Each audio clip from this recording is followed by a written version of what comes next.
Alright kids, I'll brush your teeth before filming the video.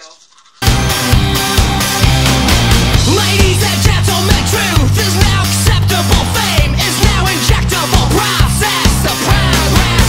This core is critical. Faith is unavailable. Life become incredible.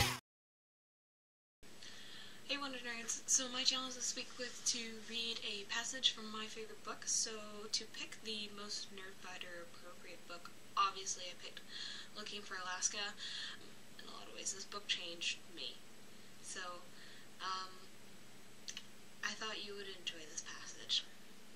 I thought at first that she was just dead. Just darkness.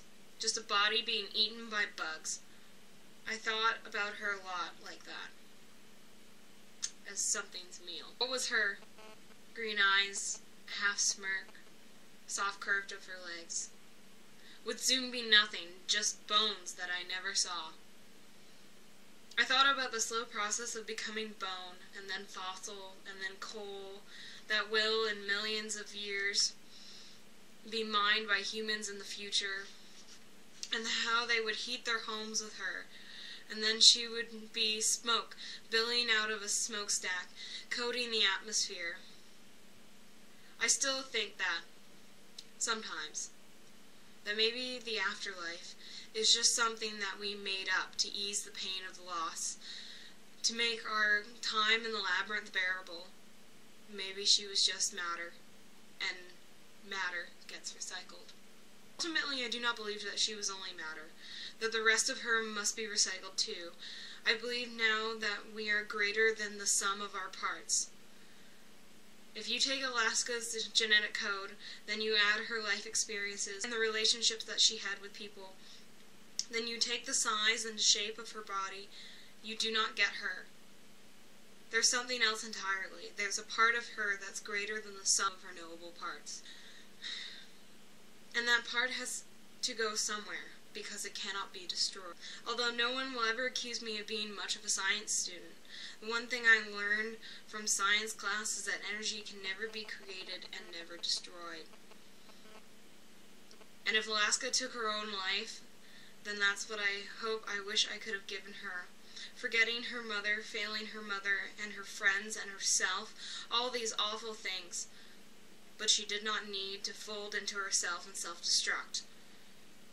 Those awful things were survivable because we are indestructible, as we believe ourselves.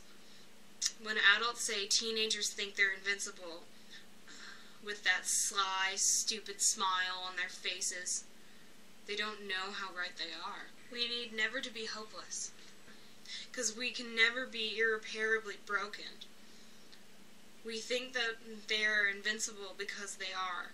We cannot be born. We cannot die.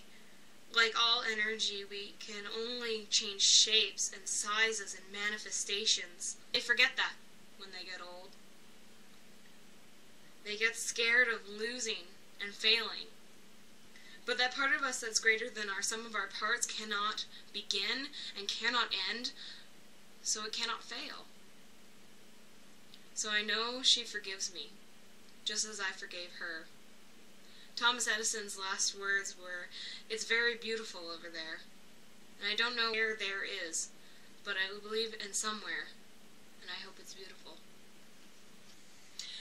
So, hey guys, Sammy sent us an email last night saying that she wouldn't be posting videos anymore, that it was getting too much for her to be able to handle, so unfortunately that's very sad to hear. I'm very sad to see her go, and I hope that she does well and everything she does with her new job and everything.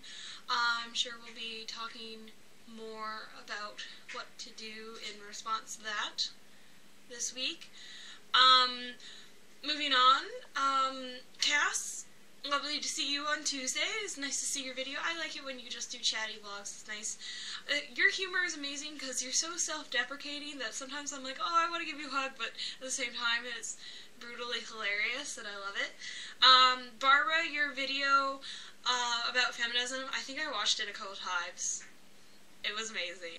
That's all. No words. Just, nah. Paul, I'm so sorry to hear that you're sick. I know lots have been going around lately, and I really hope you feel better, and I hope that we'll get to see you on Sunday. Okay?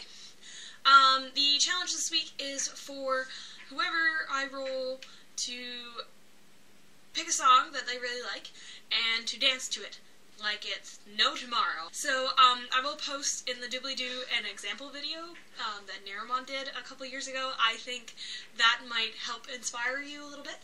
And the winner is Paul. So Paul, when you're feeling better, you have to dance. I want to see some mad skills. Awesome. Okay. Bye, guys.